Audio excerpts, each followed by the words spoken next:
মাটির নিচে ঘুটঘুটে অন্ধকার। হঠাৎ আপনার বুকের পাঁজরের হাড়গুলো মরমর করে ভেঙে গুঁড়ো হয়ে গেল। চিৎকার করার শক্তিও তখন আপনার থাকবে না। আপনার চারপাশ থেকে ধেয়ে আসছে শীতল মাটির অসহ্য চাপ। এক পাশের হাড় ঢুকে যাচ্ছে অন্য পাশের হাড়ের ভেতর। শ্বাস বন্ধ হয়ে আসছে। এ কি হচ্ছে? এই অসহ্য যন্ত্রণা কি শুধুই শুরু, নাকি এটাই আমার শেষ? আপনি অনুভব করতে পারছেন আপনার দেহ থেকে কিছু একটা টেনে বের করে আনা হচ্ছে, যেন জীবিত ছাগলের শরীর থেকে চামড়া টেনে তোলার মতো। শিরা উপশিরা ছিঁড়ে যাচ্ছে, প্রতিটি কোষ চিৎকার করে উঠছে যন্ত্রণায়।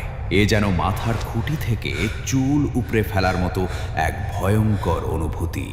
কারণ আপনার সময় শেষ। সেই মুহূর্ত এসে গেছে যেটাকে আপনি বছরের পর বছর এড়িয়ে চলেছিলেন, যেটাকে আপনি ভাবতেন এ তো এখনো অনেক দূরের ব্যাপার।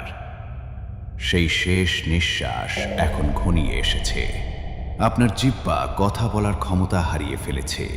আপনার চোখ স্থির হয়ে গেছে একটি নির্দিষ্ট জায়গায়।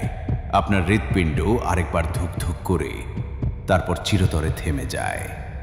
যদি আপনি একজন নেককার বান্দা হন, তবে ফেরেশতারা আপনার কাছে আসেন নূরের মতো উজ্জ্বল আর সুন্দর চেহারা নিয়ে। তাদের সাথে থাকে জান্নাতের সুগন্ধিযুক্ত কাফনের কাপড়। তারা সেই রূহকে অত্যন্ত নরম আর আদরের সাথে শরীর থেকে বের করে আনেন, ঠিক যেভাবে একটি ভেজা আটার ভেতর থেকে একটি চুল খুব সহজে বেরিয়ে আসে। এরপর সেই পবিত্র রূহকে জান্নাতের সুগন্ধি কাফনে জড়িয়ে নেওয়া হয়, যেখান থেকে মেশক আম্বরের চেয়েও উত্তম সুগন্ধ বের হতে থাকে। ফেরেশতারা সেই রূহকে নিয়ে আসমানের দিকে উঠতে থাকেন। এক এক করে 7টি আসমানের দরজা তার জন্য খুলে দেওয়া হয়। সবশেষে তার রূহকে ইল্লিন নামক এক সম্মানিত জায়গায় রেখে দেওয়া হয়। কিন্তু যদি আপনি একজন বদকার বা পাপী মানুষ হন, তবে ফেরেশতারা আপনার কাছে আসেন ভয়ঙ্কর এবং কালো চেহারা নিয়ে। তাদের সাথে থাকে জাহান্নামের দুর্গন্ধময় চট। সেই পাপী রূহকে অত্যন্ত কষ্ট দিয়ে টেনে হিচড়ে শরীর থেকে বের করে আনেন, ঠিক যেভাবে একটি জীবন্ত ছাগলের চামড়া টেনে বের করা হয়। এরপর সেই নাপাক রূহকে জাহান্নামের দুর্গন্ধময় চটে জড়ানো হয়, যেখান থেকে মরা পশুর চেয়েও জঘন্য দুর্গন্ধ বের হতে থাকে। ফেরেশতারা যখন সেই রূহকে নিয়ে আসমানের দিকে উঠতে থাকেন, তখন আসমানের দরজা তার জন্য বন্ধ করে দেওয়া হয়। তাকে ভেতরে ঢুকতে দেওয়া হয় না। এরপর তার রূহকে সিজ্জিন নামক এক অপমানজনক জায়গায় ছুঁড়ে ফেলা হয়। এরপর মৃত ব্যক্তির দেহকে যখন কবরে নামিয়ে রাখা হয় এবং তার আত্মীয় স্বজনরা তাকে মাটি দিয়ে চলে আসে, তখন এক ভয়ঙ্কর অধ্যায় শুরু হয়। মৃত ব্যক্তি কবরে শুয়ে থেকেও তার আপনজনদের পায়ের আওয়াজ শুনতে পায়। যখন কবরের কাছ থেকে শেষ ব্যক্তিটিও 40 কদম দূরে চলে যায়, তখন কবরের মাটি তাকে এমন জোরে দুই পাশ থেকে চাপ দেয় যে তার বুকের এক পাশের হাড় অন্য পাশের হাড়ের ভেতর ঢুকে যায়। এই চাপ থেকে কেউই রক্ষা পাবে না, সে যত বড় নেককারী হোক না কেন। এরপর শুরু হয় সেই আসল পরীক্ষা।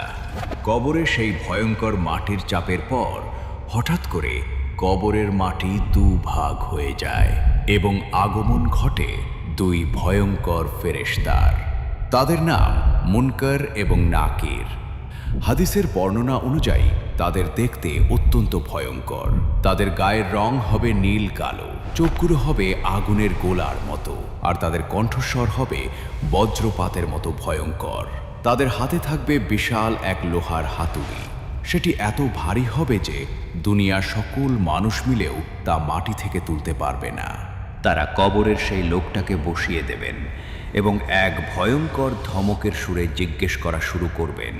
যদি মৃত ব্যক্তি একজন নেককার বা ঈমানদার বান্দা হন, তবে তিনি এই ভয়ঙ্কর দৃশ্য দেখেও ভয় পাবেন না, কারণ আল্লাহ তার অন্তরকে শান্ত এবং দৃঢ় করে দেবেন। ফেরেশতারা তাদের বজ্রকণ্ঠে প্রথম প্রশ্ন করবেন, মান রব্বুকা, তোমার রব কে?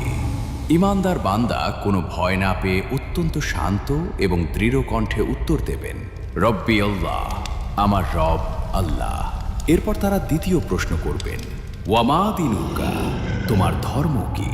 তিনি উত্তর দেবেন, দীনি আল ইসলাম, সবশেষে তারা আমাদের প্রিয় নবী হজরত মুহাম্মদ সাল্লাল্লাহু আলাইহি ওয়াসাল্লামের দিকে ইশারা করে তৃতীয় প্রশ্নটি করবেন। এই ব্যক্তি সম্পর্কে তুমি কি বলতে? ঈমানদার বান্দা উত্তরে বলবেন, হুয়া রাসূলুল্লাহ, তিনি আল্লাহর রাসূল। ফেরেশতারা আবার জিজ্ঞেস করবে, তুমি কিভাবে জানলে? সে উত্তরে বলবে, আমি আল্লাহর কিতাব পড়েছি, তার উপর ঈমান এনেছি এবং তাকে সত্য বলে জেনেছি। এই তিনটি প্রশ্নের সঠিক উত্তর দেওয়ার পর আসমান থেকে এক গায়েব আওয়াজ আসবে, আমার বান্দা সত্য বলেছে, তার জন্য জান্নাতের একটি বিছানা বিছিয়ে দাও, তাকে জান্নাতের পোশাক পরিয়ে দাও এবং তার জন্য জান্নাতের একটি দরজা খুলে দাও। সাথে সাথেই তার কবরকে 70 হাত প্রশস্ত করে দেওয়া হবে এবং তার কবরটা জান্নাতের আলো আর সবুজে ভরে যাবে। জান্নাত থেকে তার কবরের মধ্যে সুগন্ধি বাতাস আসতে থাকবে। এরপর তার কাছে একজন অপরূপ সুন্দর চেহারার ব্যক্তি আসবেন, যার শরীর থেকে সুগন্ধ বের হতে থাকবে। মৃত ব্যক্তি তাকে জিজ্ঞেস করবেন, তুমি কে? তোমার চেহারা এত সুন্দর কেন? সেই সুন্দর ব্যক্তি উত্তর দেবেন, আমি তোমার নেক আমল, আর আল্লাহ আমাকে পাঠিয়েছেন। আজ থেকে আমি তোমার সঙ্গী, তোমার কোনো ভয় নেই। এরপর সেই ঈমানদার বান্দা আল্লাহর কাছে দোয়া করবেন, হে আল্লাহ, দয়া করে তাড়াতাড়ি কিয়ামত কায়েম করুন, যাতে আমি, আমার পরিবার এবং জান্নাতের অফুরন্ত নিয়ামত উপভোগ করতে পারি। তাকে বলা হবে, তুমি শান্তিতে ঘুমাও, কিয়ামতের আগে পর্যন্ত তোমাকে কেউ বিরক্ত করবে না, তোমার ঘুম ভাঙবে কিয়ামতের দিন। আর এভাবে কিয়ামত পর্যন্ত তার কবরটি হয়ে যাবে জান্নাতের বাগানগুলোর মধ্যে একটি বাগান। কিন্তু যদি মৃত ব্যক্তি একজন বদকার বা পাপী মানুষ হয়, তবে মুনকার নাকিরের ভয়ঙ্কর চেহারা দেখেই তার আত্মা শুকিয়ে যাবে, ভয়ে সে থরথর করে কাঁপতে থাকবে। ফেরেশতারা যখন তাকে বসিয়ে প্রথম প্রশ্ন করবেন, মান রব্বুকা, তোমার রব কে? ভয়ে আর আতঙ্কে তার মুখ দিয়ে কোনো কথা বের হবে না। সে তোতলানো গলায় বলবে, হায় হায়, আমি তো কিছুই জানি না। তারা আবার দ্বিতীয় প্রশ্ন করবেন, ওয়ামা দীনুকা, তোমার দিন কি? সে আবারও একই উত্তর দেবে, আমি তো কিছুই জানি না। সবশেষে তারা নবীজিকে দেখিয়ে তৃতীয় প্রশ্নটি করবেন, এই ব্যক্তি সম্পর্কে তুমি কি বলতে? সে উত্তর দেবে, আমি তো কিছুই জানি না, মানুষ যা বলতো আমিও তাই বলতাম। তার এই উত্তরগুলো শোনার পর আসমান থেকে এক গায়েব আওয়াজ আসবে, সে মিথ্যা বলেছে, তার জন্য জাহান্নামের একটি বিছানা বিছিয়ে দাও, তাকে জাহান্নামের পোশাক পরিয়ে দাও এবং তার জন্য জাহান্নামের একটি দরজা খুলে দাও। সাথে সাথেই জাহান্নামের ভয়ঙ্কর গরম এবং দুর্গন্ধ বাতাস তার কবরে আসতে শুরু করবে। এরপর শুরু হবে কবরের আসল আযাব।